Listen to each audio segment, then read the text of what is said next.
Good morning.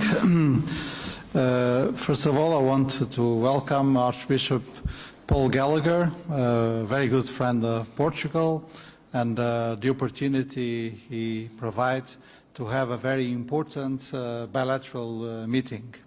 As you know, the bilateral relations between Portugal and the Holy See are exceptionally excellent. This is the right term to use, exceptionally excellent. And of course, they were improved during the current pandemic, because it was so important for us to count with the support and cooperation of the Portuguese Church Catholic Church, in the measures, the restrictive and the sanitary measures we have to take to combat the pandemic.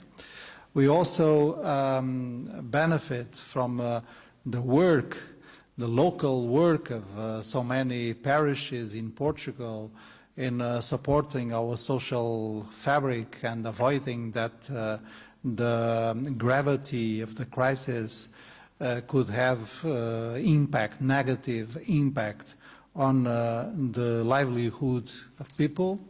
And of course, we are expecting the next visit of Pope Francis to Portugal in 2023 to chair the celebrations of the World Youth Day in Lisbon.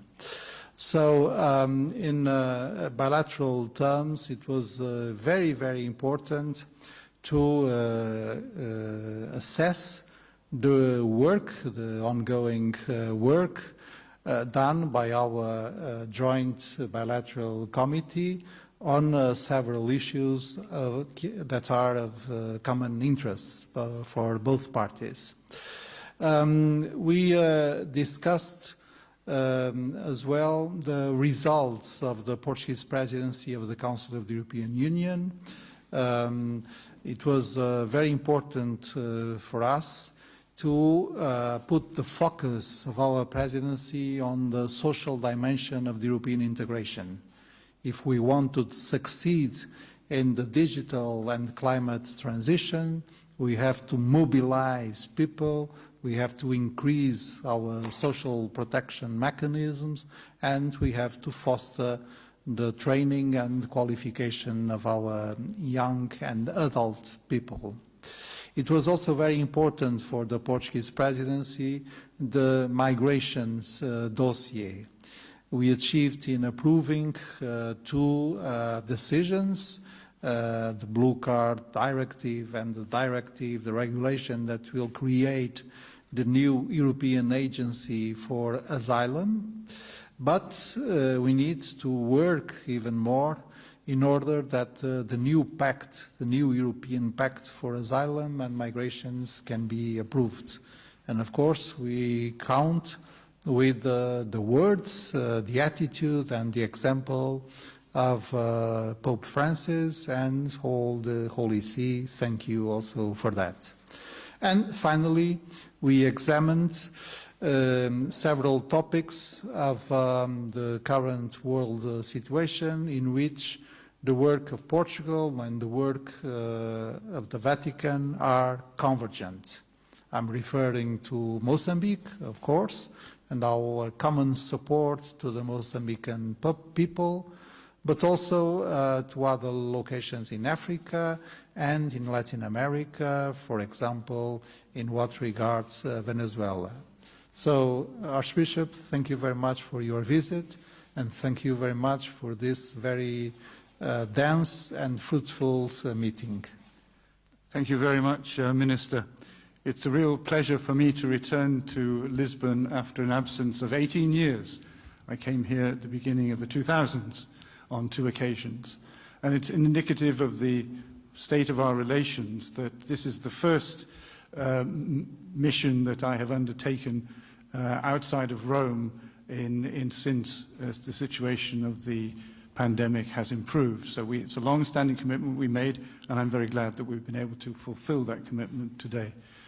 We also, as the Minister explained, we've had a very productive conversation, touching many things, but in particular church-state relations, which seem to be very, very healthy at this time, and at a particular important time as Portugal prepares to welcome the Holy Father in 2023. And we're delighted that the cooperation is very good. Also, it gives me great pleasure to note the Minister's positive assessment of the role that the church leadership and people have had during this difficult times of the COVID-19 pandemic, that there's been a great sense of solidarity within the Portuguese church and the Portuguese nation to try to alleviate the sufferings and the difficulties of so many people at this time. And that also has been reflected in the Portuguese presidency, as the Minister stated, underlying the need of assistance in the social dimension, which is obviously going to be critical, not just this year, but for the years to come, as Europe and Portugal try to make the efforts necessary for a complete recovery from the trials of the pandemic. And we also have already begun discussing the questions of international relations at this time, the areas of concern, many of which the Holy See shares with Portugal, and we will continue that as well during the day. But there is obviously much to be done. We live in a world of many conflicts and much suffering, and it is incumbent upon us all to make that commitment, to go the extra mile at the level of the international. There are many opportunities. There are many dangers at this time, but there are also many opportunities to the international community, to the European Union, and to other regional organizations that we can indeed solve, we can improve situations, and we can make people's lives better in the medium term. So thank you very much for your kind attention. Thank you.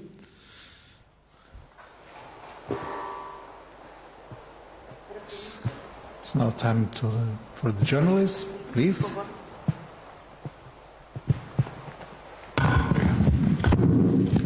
Bom dia, Sr. Ministro, bom dia, Referente. Eu desejava para já duas questões relacionadas com Portugal, e peço desculpa de falar em português. Duas questões relacionadas para já com Portugal. Portugal não assinou o acordo ou a declaração para a condenação da Hungria e disse que a 1 de julho o iria fazer. Esta é a primeira questão, o que é que vai fazer, ou se já assinou ou se já divulgou. A tal foi-se a questão da Hungria, a questão da Alemanha, aliás. A Alemanha levantou as restrições, Portugal vai levantar. Como é que está o processo? Só isso. Muito obrigado. Okay. These are two questions of internal politics, so I will answer in Portuguese if you allow me. Muito obrigado. Como tínhamos dito, Portugal assinou no dia 1 de julho, portanto, no minuto seguinte a ter cessado a sua presidência, a declaração de vários Estados-membros, neste momento, se não me falha a memória, 19, Estados-membros de condenação pela lei que o Parlamento húngaro aprovou e que nos parece ser uma lei discriminatória. E, portanto, o que dissemos, fizemos-lo. Em relação às restrições levantadas pela Alemanha, o meu ponto de vista é que esse é um elemento positivo e, no que nos diz respeito, nós aplicamos a recomendação sobre viagens internas à União Europeia que aprovamos sob a nossa presidência. E, portanto, estamos a usar plenamente, desde o dia 1 de julho, o certificado digital Covid-19 da União Europeia e estamos a seguir as recomendações que nós próprios fizemos aprovar no Conselho. Obrigado. The micro is coming. Okay. Buongiorno, eu peço autorização se posso fazer a pergunta em italiano mesmo respondendo em inglês? Sì, sì. Allora, per sua eccellenza, io farò le domande in italiano e chiediamo di rispondere in inglese. Okay. Volevo sapere la posizione della Santa Sede sull'approvazione nel Parlamento europeo di una risoluzione che difende la classificazione dell'aborto come diritto umano e anche il fine dell'obiezione di coscienza dei medici e infermieri che lavorano negli ospedali pubblici. Questa è la mia prima domanda. Poi non so se farò tutte le... o ancora più due. No. Sì?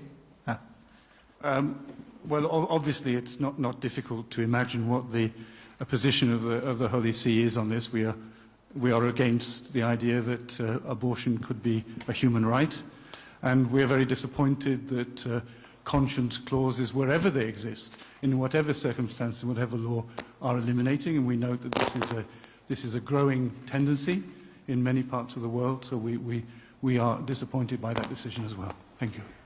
Grazie. La seconda riguarda l'Ungheria, l'annuncio del viaggio appena fatto dal Santo Padre che passa brevemente per Budapest e poi preferisce 3 giorni in Slovacchia, dico io. E questo è per fare un po' capire la posizione della Santa Sede per quanto riguarda il regime di Ungheria? No, it's not any judgment on government or authorities in Hungary. The Pope was very clear right from the beginning that he was going to Budapest exclusively to celebrate the conclusive Mass of the International Eucharistic Congress. E questo non riguarda con il regime politico? No. L'ultima, nel scorso 1 luglio c'è stato questo incontro in Vaticano con i leader religiosi del Libano. Quindi cosa accadrà dopo? Nella vostra prospettiva ci sarà un vertice con leader internazionali? La Santa Sede sarà disponibile per fare la mediazione? I think that what the strategy, if you like, is that the Christian religious leaders have gone back and that they are going to talk with their people, they're going to talk with the politicians, and we will try to find a way forward to whatever contribution that we can make. And the Holy See is very willing. The Holy Father has made a commitment to visit Lebanon. He's also said that he will visit Lebanon when there is a government, so that's a great stimulus to form a government. But there may be other visits as well, and we'll wait and see. But we don't really have what you'd call a roadmap for what we're doing. We're trying to do small steps, move forward, see what the reaction is. But we are appealing at the same time to the international community to do everything in its power to help Lebanon at this critical time. Thank you very much. Very good. There you go. Thank you.